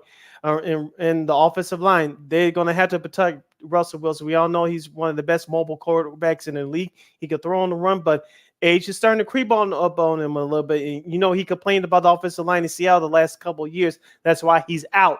Can Denver shore up that offensive line? We talked about it with Tom Brady, who's 10 years old, almost 10 years older than Wilson. But can the Broncos shore up that offensive line for Mr. Wilson to do his thing? Yeah, who's going to step up? I mean, Philip Lindsay's gone, so that's going to be sort of another thing that they got to figure out. He's with the Colts now. Lindsay, I'm talking about. So Melvin Gordon, you're going to have to, step up a little bit. I know Javonte Williams. I know they just drafted him a couple of years ago, so that's going to be another thing. So yeah, like I said, we'll get more in depth into it. But I'm wondering, it's definitely. I don't know. I mean, it's. I don't know. It's. Yeah, I know some people already said. Yes, has Russell Wilson helped them be right there in the AFC West? but you got a lot of good teams in the AFC West, so it's gonna be very tough, and we'll see what happens there. That's definitely another place to look out for out there in the Mile High City. Did you check out this picture on social media? I know we don't have it to flash up to our audience, but Green Bay Packers training camp. Aaron Rodgers coming in, look like a movie star. Has his first tattoo. He has the long hair. He has the beard. I'm not going to say this is his last year. I said that last year and I was wrong, but he's really letting it all hang out. Let's just say. Well, yeah, very, very Nick Cage and Con Air. I think that's thing you're referring to. I wish I did have that Yeah. clip, yeah, I mean, very like Con Air. I mean, he was saying some really nice things about Alan Lazar, basically saying he's a Hall of Famer, just like Devontae Adams. And again, we'll see. I mean, Lazar is going to definitely be sort of like the guy now. So I don't know. I mean, like I said, we'll see. But like I said, we'll get more in depth until we go to our previews. But yeah, it's good. Yeah, that whole thing was that my mom loves Con Air, so I'm like, wait, is that Nicolas Cage? Like, no, mom, that's Aaron Rodgers and the Green Bay Packers. So I think she and a lot of other folks were probably confused when that clip went viral on Tuesday. Yeah, it was a little bit. It was a very, very, very nutty. Right here. Any other thing else sort of caught your eye? I'm just waiting. Football's back. I'm just waiting for the preseason games to get going. Like I said, I know the first game is 6 days from now. I believe it's you have the schedule in front of you. Las Vegas. Las Vegas. Okay, yeah. So we all know that none of the important players will play in that game. They'll wave to the crowd, give kisses to the babies, and sign autographs. And I know that's Hall of Fame weekend. So the big names that we expect to see play, they're not going to play. So it'll be nice to see some football, but we all know the important stars are not going to play. But I know for everybody else, the following weekend, the weekend of August 12th to the 14th, that's what the 30 other teams will get it going for the preseason. Yeah, I think football's coming. We're almost in August, so yeah, that'll be on Thursday. Yeah. We'll probably talk a little bit about that on Monday, but yeah, that's when the first preseason game is, and definitely one of those things where, all right, that's gonna be that's gonna be interesting. I'll probably watch like 10 or 15 minutes and such, and then I'll just leave. But Yeah. but yeah, so it'll be interesting what happens there. Now, let's see.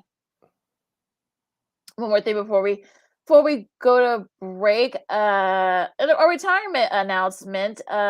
Veteran defensive end Derek Wolfe, after 10 seasons, now says retirement. Of course, veteran with the Broncos and the Ravens. At 32, he's decided to retire from football and such. So, yeah, just want to give him a shout out at a really great career. He was drafted by the Broncos in 2012. He has 350 tackles and 34 sacks.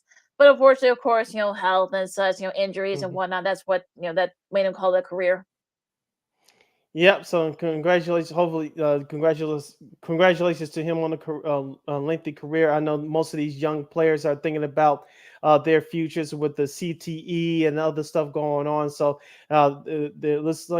seems like these group of generation of players are getting it and learning from their elders. So you take care of yourself and get out of it as best and early as you can, if possible. So props out to him. All right, you see, I see Amanda. I see your comment, Amanda. Did you see there was a handful of fans at Commanders practice? Because I think they don't know what to expect. I think that was probably like the thing. They didn't know what to expect from the Commanders this year. So I think that's probably why there's not a lot of buzz about them. They were also close. too, what the stuff going on with the owner Dan Snyder. We won't get into that too much. No, we won't do that. But that's playing a big factor in it as well. So plus that franchise is, with all the name changes and the stories going on, they've been struggling to sell tickets the last few years. So yeah, if they get off to a good start, maybe those fans in DC can come back, because let's be honest, they have a rich history in baseball before the Nationals came there via Montreal, and they still have a rich history in basketball from back in the day. That Washington, just like Chicago, is a football town, and those fans will support when that team is doing well. If they don't, they're not coming out. But like I said, this is a very special circumstance right now in DC.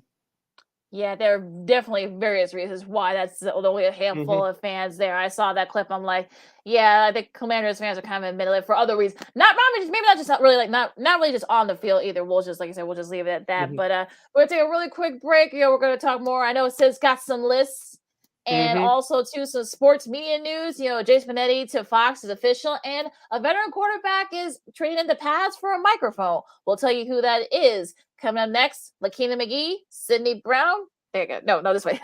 Yeah. Second City Sports on Sports Zone Chicago, and we'll be right back. Progressive presents the Sports Flash on the Sports Zone Chicago. The White Sox had Thursday off. They're back to work tonight. 7:10 first pitch at home against Oakland. 1-3 right-hander Lance Lynn starts for the Sox. 1-5 righty James Caprillion gets the nod for the A's. The Sox have wins in 6 of 10. They're third in the American League Central. 3 games out of first place. 1 game behind second place Cleveland. Oakland comes in with wins in 7 of 10. They've won 3 straight. The Cubs visit the Giants tonight. 9:15 Central first pitch from San Francisco. 2-5 right-hander Marcus Stroman faces 3-4 righty Alex Cobb. Last night, the Giants held on for a 4-2 win over the Cubs that snapped San Francisco's 7-game losing skid. All of San Francisco's runs were unearned. Cubs starter Justin Steele went 3 2/3. He gave up 5 hits, a walk, and struck out 6. For lightning fast sports updates, download the Score app. It's free and one of the most popular sports apps in North America. I'm Chuck Sanders. That's the Sports Flash on the Sports Zone Chicago. I want to make the most of summer without breaking the bank. So I shopped Kohl's Friends and Family Sale. With my 25% off coupon, I headed to the store and got shorts for $14.99, plus an extra 50% off a swimsuit, 40% off patio furniture, and $20 off as a Kohl's Rewards member. More style and more savings for the win. Select styles, $20 off of $100 valid in store only. 25% offer ends July 31st in store only. Some exclusions apply. See store or Kohl's.com for details.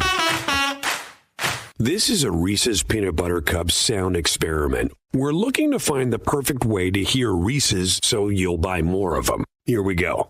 Reese's, Reese's, Reese's, Reese's, Reese's. Hey, get out of here, you little stinker.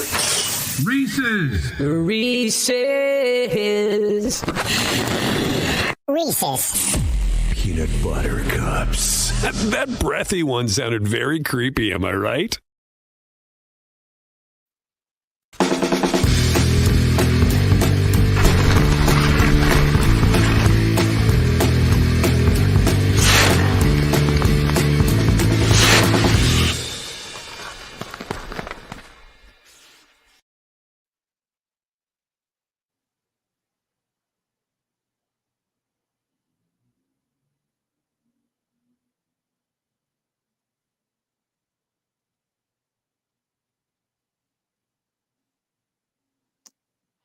Welcome back to Second City Sports live and in living color on the Friday edition right here on Sports Zone Chicago. I'm Sid, that's Lakeena, taking you for this last ride for the last half hour of the week and last half hour of the show.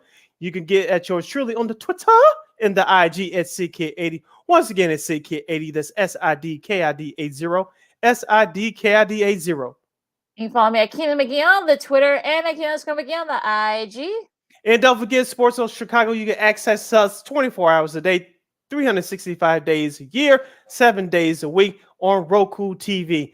That's right. Roku TV is your newest home to access Sports Zone Chicago's programming. You can catch our other 4 live shows throughout the week. You can watch us live and or on demand. So get down with it. Sports Zone Chicago is now available on Roku TV. Lakeena, before we continue with our football talk, if you want to get at us with our last half hour extravaganza with our conversations here on the NFL and more, yes, celebrate. Sports Zone Chicago is now on Roku TV. That's right. If you have any questions or comments for us during our less than half hour left of this extravaganza, we call it Sports Talk Radio Show. You can go to Sports Zone Chicago's Facebook page or Sports Zone Chicago on YouTube. Type in your questions or comments in the comment section. Lakeena will get them up on the screen for you. Lakeena, I have a list. I got a list. And it comes to us Show from... me a list. Tell us list. It comes to us from our good friends at Pro Football Focus. I know many experts and pundits consider them as the go-to Bible of player evaluations. And they came up with the list of the 25 best players in the league under the age of 25. It's going to be a pretty long list, but we promise you we'll kind of speed through these names, and I want to get Lakeena's thoughts for Pro Football's Focus top 25 players in the NFL under 25. Let's check it in at number 25, defensive back Trayvon Diggs of the Dallas Cowboys. In 2021, no cornerback in the NFL recorded more interceptions than Diggs, who had 11. The next closest snagged 8. On the flip side, no defensive back in the NFL gave up more receiving yards than Diggs, who yielded over 1,016 yards. The next closest surrendered 862. Okay, I could buy that. Stephon Diggs, yeah, I can see that. Trayvon Diggs. Trayvon, oh, I got his brother. I'm sure he's up there too. Stephon Diggs is so. Well, then maybe he might not be. I think he's 26 now, but yeah. Go ahead. Yeah, I can see that. Yeah, Okay. Trayvon Diggs. Yeah, he was really good. I think he broke the single season record for interceptions last year for the Cowboys. Mm-hmm. So yeah, definitely up there. I'd like to be a little bit higher, but again, I want to see who else is on this list. Check it in at number 24, tight end Kyle Pitts of the Atlanta Falcons. He had 1,026 receiving yards on 68 catches off 110 targets in his rookie year last year. He was from the University of Florida. Of course, those passes he caught was from Matt Ryan. Now Ryan has moved on to the Indianapolis Colts. Kyle Pitts may have his numbers may suffer a little bit because he has Marcus Mariota as of now as his new quarterback for the 2022 season. Yeah, we'll see how his numbers are affected by that change. But yeah, I can see that. So let's speed on through this because 25 school. Let's just get through like some of them. Or like doing this rapid fire.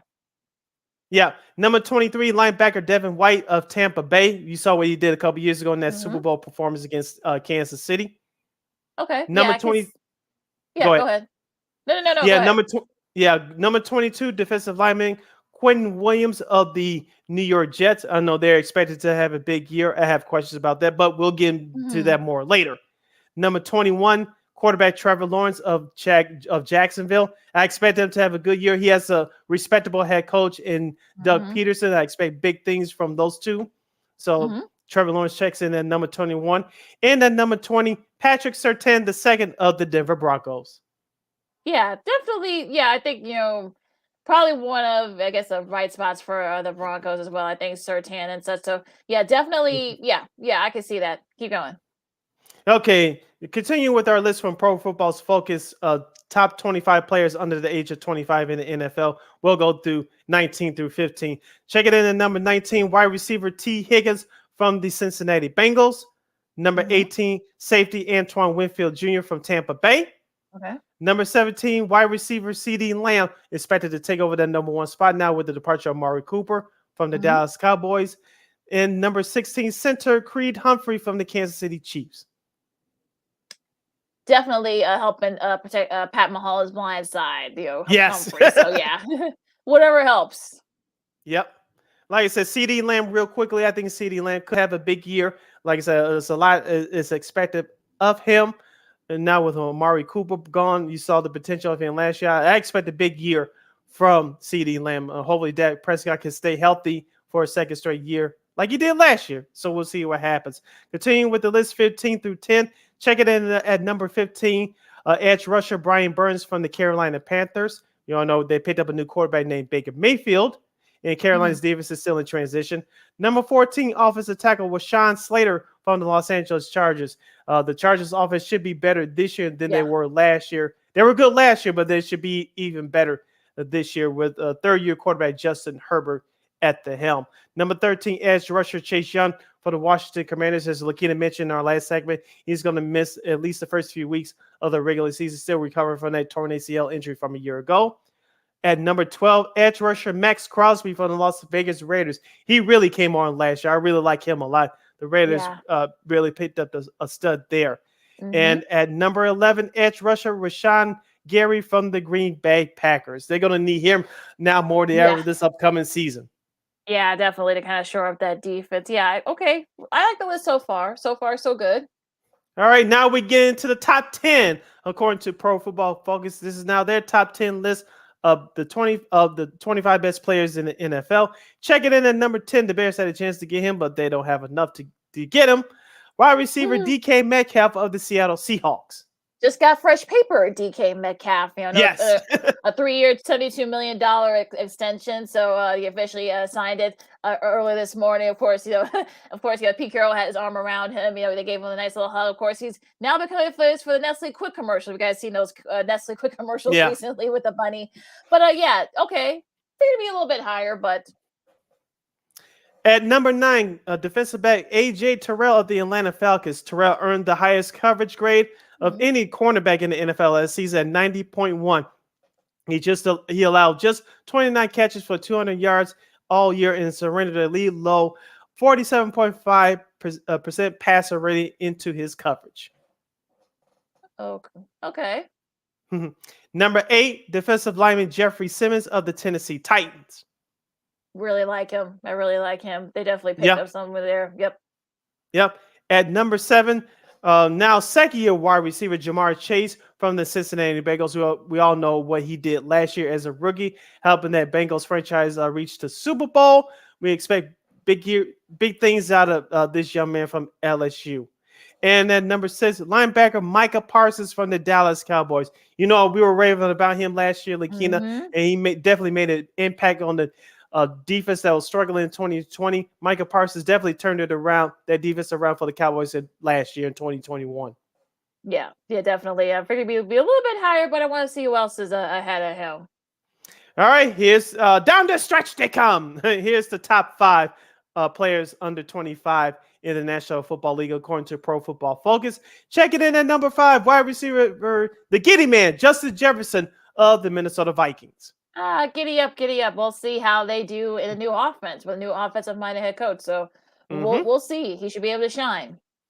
And number 4, offensive tackle Tristan Wirfs from the Tampa Bay Buccaneers. I know he's I think he's on the PUP list right now. So they're definitely, Tom Brady's definitely going to need him, especially with Jensen's going to be out for a bit, maybe perhaps the rest of the season. So yeah, they really need him to get back into that O-line, with Brady and them. Check it in at number 3, the last year's leading rusher in the National Football League, Jonathan Taylor of the Indianapolis Colts. Ooh, okay, yeah, kind of ran out of gas a little bit towards the end there. We'll see. You got a new quarterback in Matt Ryan, so we'll see if we're going to see more of Taylor or maybe a little bit less. Who knows? We'll see. Yep. We'll see. We'll see. We'll see what kind of stuff Frank Wright has in store for him now that Matt Ryan is the QB. Mm-hmm. Check it in at number 2 is quarterback Justin Herbert of the Los Angeles Chargers, now entering year 3 out of the University of Oregon, trying to help out second year head coach. I forget his name because he did something stupid. Lakeena, help me out here. Brandon Staley. Brandon Staley. Thank you. That's who you're talking about. Justin Herbert. Okay. And who's number 1? Number 1, edge rusher Nick Bosa of the San Francisco 49ers.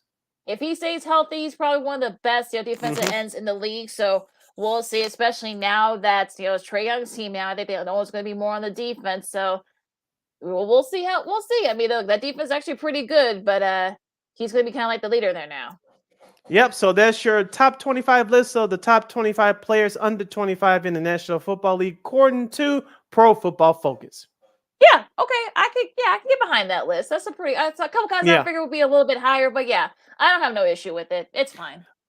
I know I just closed out the page from that list, but Lakeena, there were a couple. Well, I just gave it away. I can't ask you the question anymore. There were 2 Chicago Bears honorable mention on potential that would have gone on the list. Can you figure out those 2 players? David Montgomery, I know is one. Yes, Dean. I don't. Is Fields on there? No. Okay. I'll give you one more guess. Okay, Roquan Smith. No. I think he's over 20. I think he's just about to turn 26. So, who else? Johnson. Well, Jalen Johnson. No, he's like 23 or 24. No. All right. Well, tell me who it is. Darnell Mooney. So you had 2 Chicago Bears that are eligible for that list. So it was running back David Montgomery and wide receiver Darnell Mooney. Okay, interesting. All right. Yeah. Okay. That's fine. That's a nice list. All right. So shout out to our guys at Pro Football Focus for that tremendous list. You're listening to Second City Sports or Sports Zone Chicago. Sid Lakeena here with you. We still have a little bit of time left, less than 15 minutes left or so for our show today and for the week. Lakeena, yes, some sports media news. I think it's official now. Jason Benetti is going to Fox, and he's going to call some college football games coming this fall. Yeah. Fox made the announcement. Of course, also Jason Benet also made the announcement on his Twitter page a couple of days ago. He'll be the number 2 college football announcing team, of course, with Brock Heward, and he'll also be doing some other things. He'll be doing college hoops as well. So, of course, like I said, Fox made the official announcement. Of course, that rumor has been around for some time now, and whatnot. Of course, is all speculation of Joe Davis, who's doing the baseball. Now he's probably going to end up moving to the NFL. Will probably be the top, 2 or 3 guy there. Of course, with Burkhardt now being promoted to number 1. So this is a nice move for him. I think after this season, he's not going to be able to do any Peacock games anymore, but he probably will be doing some baseball. He's still going to be doing some White Sox baseball, folks. So don't worry. Don't worry, folks. He's not going anywhere. kind of. So I know I saw some Sox fans were a little bit worried, but no, that he's still going to be doing that. He's going to be doing a lot of college hoops and whatnot, of course, with the Big Ten, and of course the Big East as well. So he's going to be doing a lot of those too. So yeah, very deserving. I'm sure he's being paid, got a nice little raise as well, and he's definitely deserving. He's probably one of the best out there right now. We definitely have looked out here in Chicago with our broadcasters. Yay. Yep. So shout out to hometown guy Jason Benetti.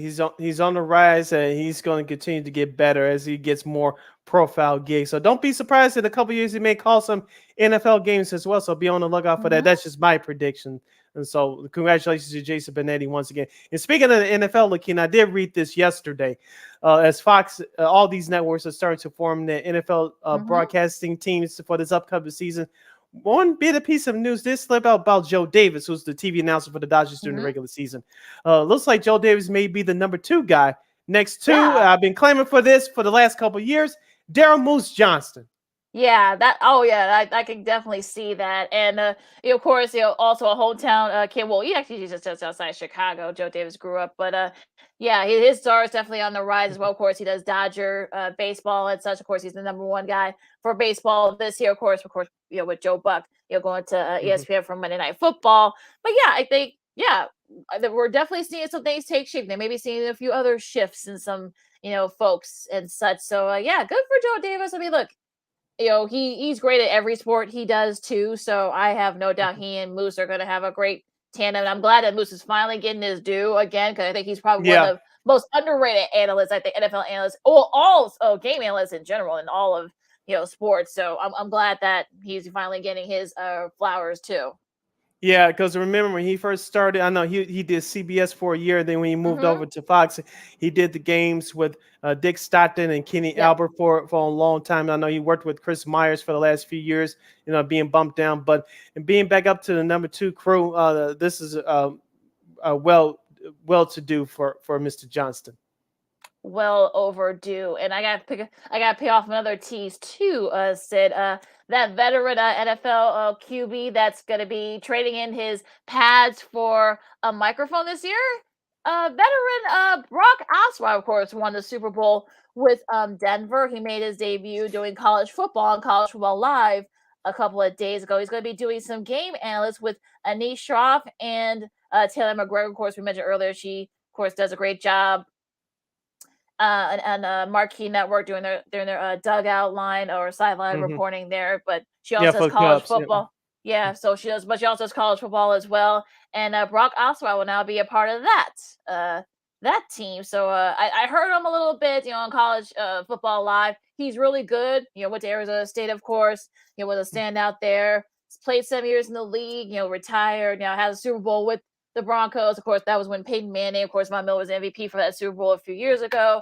Now he's traded in. I know he's done some team work the last couple of years. So, definitely a good hire by ESPN. Yeah, Brock Osweiler took all that money from the Texans a few years ago. Right. Shout out to him. But, well, yeah. Like I said, I haven't seen him yet. I'm sure I'll be looking for him in the next coming weeks as college football will be kicking off at the end of the month of August. So I'm sure I'll get a chance to catch a Brock Osweiler. I'll give you my honest critique then. Yeah. So Yeah. So, any other sports media news? Those just like a couple that stood out for me. But any other news that stood out for you?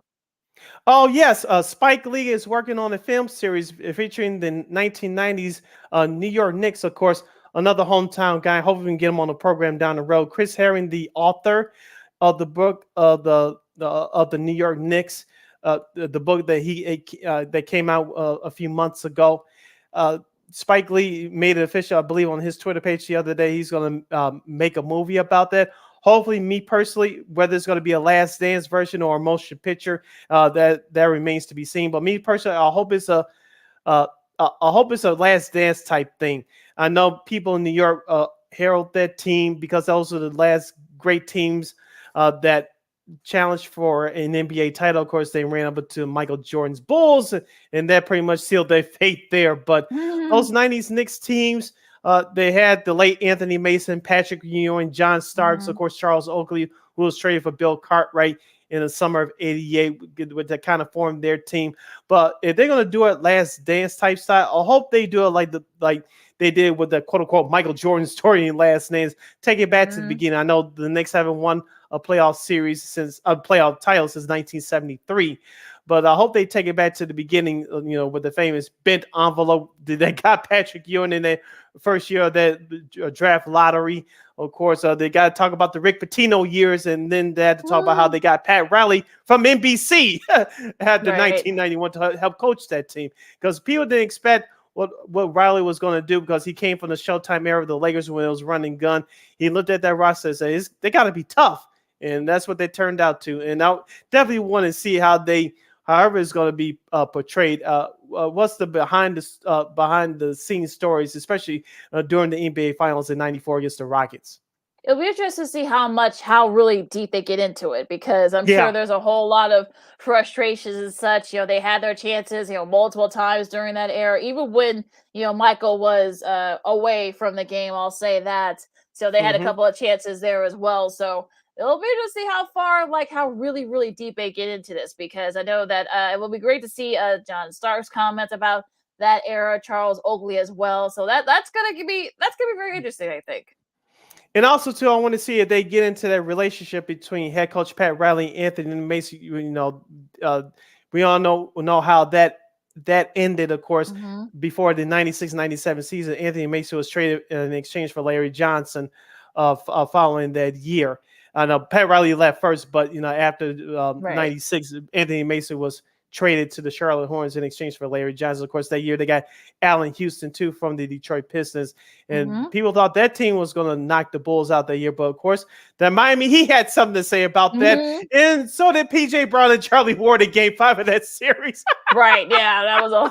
We'll see if they actually mentioned that, but yeah, Yeah. that kind of got a little bit crazy there in the end. But yeah, I might check it out. I mean, I might peek and see how deep into it. Will it be like the Jeter docs, where they may just they may mention a little bit about his personal, they mention a little bit about his personal life, but didn't really go too into it and Hmm. such. We'll see what they do there. Do they talk about that little, they had their clashes between, Riley and Mason. Of course, Mason, sadly is no longer with us, but Hmm. we'll see how far in depth they go with some of those. I'm sure some of the other behind the scenes stuff and whatnot. I'm sure they, lived it up there in New York, and Hmm. such. I'm sure the frustrations of not being able to get to the top, for various reasons, and various teams kind of stopped them from doing that. But well, again, we'll see once if they really like kind of really dive into that. Yeah, like I said, I hope it's a documentary, it's 30 for 30 type thing, not a motion picture. And I Yeah. know they're gonna get into more rivalries besides the Bulls. Of course, they had one with the Miami Heat, My the Indiana Orlando. Pacers, especially. If you Yeah, saw that Orlando. 30 for 30 with Reggie Miller, Mhm. and Mhm. they got deep into that. And also, too, are they going to interview any important people that don't get to shine?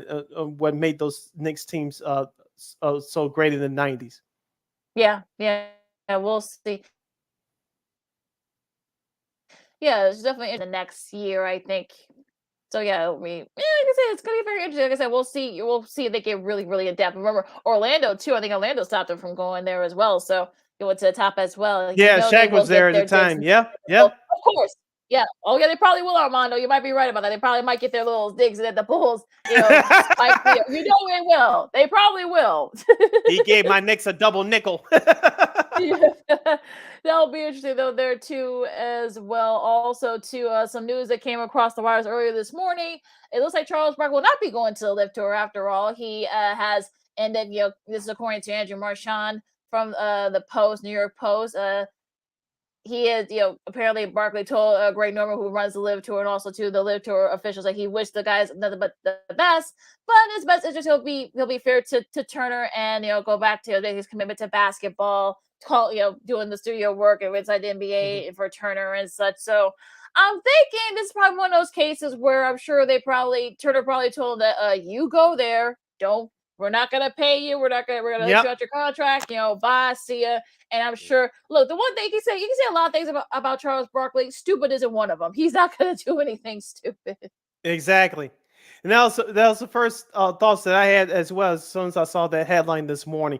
Well, you cannot do both. And let's be honest here. No dig at Kenny Smith or Shaquille O'Neal or Ernie Johnson. All of them are great in their own rights. But Charles Barkley makes that show go for Inside the NBA on TNT. If it wasn't for him, that pregame show and that postgame show will not be where it is right now. You have people that don't know anything about basketball that watch that show. That's how good it is. We've seen what ESPN is trying to do with their pregame shows, bringing over Screaming A. Smith and others. So, like you said, Charles Barkley is not stupid. I'm sure money was part of it, but like you said, I'm sure Turner told him you cannot do both. You got to choose one or the other. I know Barkley said he wants to hang it up once his current contract is up, but as of right now, things are going well for him. So I'm sure he'll probably do it somewhere down the road if Liv still exists. But right now, that iron is still hot over there at TNT. He knows where his bread and butter is. So. Exactly. So yeah, definitely. Yeah. I think he probably made the smart decision. We'll see what happens there. Excuse me. Got a little, a little bit of a dry throat there, but apparently, I guess Joe Buck is going to be prepping for the NFL season. He'll be wearing hair plugs. Yeah, this is according to our friends. Yeah. Apparently, this is according to our friends at Hopeful announcing. If you saw his social media this week, saw a picture of him, getting hair plugs put in on his Instagram, and he's undergoing that procedure, and he wants to get that done before the NFL season starts. And this is sort of a routine procedure for him, but unfortunately, it almost ended his career a few years ago. I remember when he had the second time he had in 93 when he started losing his hair, and he had it again in 2011. Well, this is actually his 8th procedure. So, but something went wrong during that procedure. So he actually, he didn't have a voice for a while. Of course, you guys know what happened. He had to, take off for a little bit. So he just went bald, and now he's having the procedure done again. So, I actually think he looks fine with the bald head, but I guess, but. I did see that story, Lakeena. And one thing to say about that is he's going to the Marv Albert School of Hair. Remember, Marv Albert had that toupee for a long time. Oh gosh, yes. So I guess Joe Buck is picking up the tradition. Yeah, let's hope this for the eighth time is the charm for Mr. Buck. Again, we'll see. We'll probably have to wait and see that, but all right. Looking forward to some, of course, the baseball and such, and the trade deadline. Will we see any more will we see any big trades? I think that's kind of like another sort of thing that we're looking forward to as well. And of course, the WNBA is still going on, and I know that the Sky is like the number 1 seed right now in their conference and such. But I know there's golf too and whatnot. So yeah, so a lot of sports coming up this weekend. Yeah, but of course, as I said before, I'll be at Sox Park tomorrow and Sunday to catch Oakland and the White Sox. And as we said before, the White Sox better get on the roll, and they better get on the roll right now. They're running out of mulligans. They're playing one of the worst teams in baseball. You should insert your dominance against this club. With that said, you can follow me at Keena McGee on the Twitter and at Keena McGee on the IG. You can follow yours truly, Sydney Brown, on the Twitter and the IG at SidKid80. Once again, it's SidKid80. That's SIDKID80. SIDKID80. Make sure you download that Sports Zone Chicago app today. Make sure you follow Sports Zone Chicago on all social media platforms, Facebook, Twitter, Instagram, and YouTube. Make sure you download our podcast at War on Anchor. We are available on all podcast platforms, including the iHeartRadio app. And make sure you follow War Media on Facebook, Twitter, Instagram, and YouTube at WARR Media. And we'd like to thank you very much in advance for your support. Like, share, subscribe, and tell your friends. Make sure you smash that like button. Make sure you share this program with any and everybody you know. Tell them that Second City Sports is on Sports Zone Chicago. You can catch us live in the living color every Monday, every Friday from noon to 2 p.m. Central Standard Time, right here on Sports Zone Chicago. Second City Sports live in the living color every Monday, every Friday from noon to 2 p.m. Central Standard Time, right here on Sports Zone Chicago. And make sure you download that Sports Zone Chicago app via your Roku television. That's right. That's how you do it. Add the channel search to your menu apps. That's right. Thank you, Armando. We'll see you on Monday. Have a great weekend, my friend. So, yeah. Thank you, Armando. Welcome back. Don't be exactly. A stranger. So once again, Sports Zone Chicago, you can access us now on Roku television. And that's how you do it if you're watching us via YouTube. You listen to us back on the replay at War or Anchor. You have a Roku TV, just click on the sports app and download Sports Zone Chicago, and you can access us there live and on demand 24 hours a day, 7 days a week, 365 days a year. Yeah, whatever device you got, whether it's your laptop, your smartphone, your tablet, your TV. Yeah, you can see us, like in a wide screen. Well, not that wide, but you guys know what we big you screen. know what we mean. Big screen, exactly. Your smart TV. Of course, you saw it on the little overlay we just showed you there. Just type it in, and it's right there, and just you can download it, and you can watch our shows and other shows like What's Up Cuz, and of course Shauna Maya, whatever you want. And on Saturdays, don't forget to catch the Smoke Fellas from 11 a.m. to 1 p.m. Central Standard Time on Sports Zone Chicago. Awesome show with awesome guys. Make sure you guys have to check that out as well. I know we got some other shows too going to be debuting as well in the fall, so make sure you guys look out for those. All right, so I know it's getting gonna be a little bit warm for folks. So you guys are enjoying Lollapalooza right now. Be careful out there. I think I'll be listening to the concert because Sox Park is not that far from right downtown, there. so I don't have to be there. I can hear the concert. Yeah, you'll be right there. Yeah, it's not too far from where it is, so it's about 20 minutes away from where you're going to be at. Yeah. So just be careful out there. And all that strange smells and all the scents, formal scents, On that note, wash your hands, wear your mask. You're not going to get vaccinated, and just be good to each other. Be safe. And don't do drugs. Hey, well, yeah, that too. Exactly. That's your PSA. That's your PSA. We've heard the Lollapalooza. Yeah, exactly. All right. On that note, for Sid, I'm Lakeena. This has been Second City Sports on Sports Zone Chicago, and we'll see you Monday. Go Sox. Till then, holla.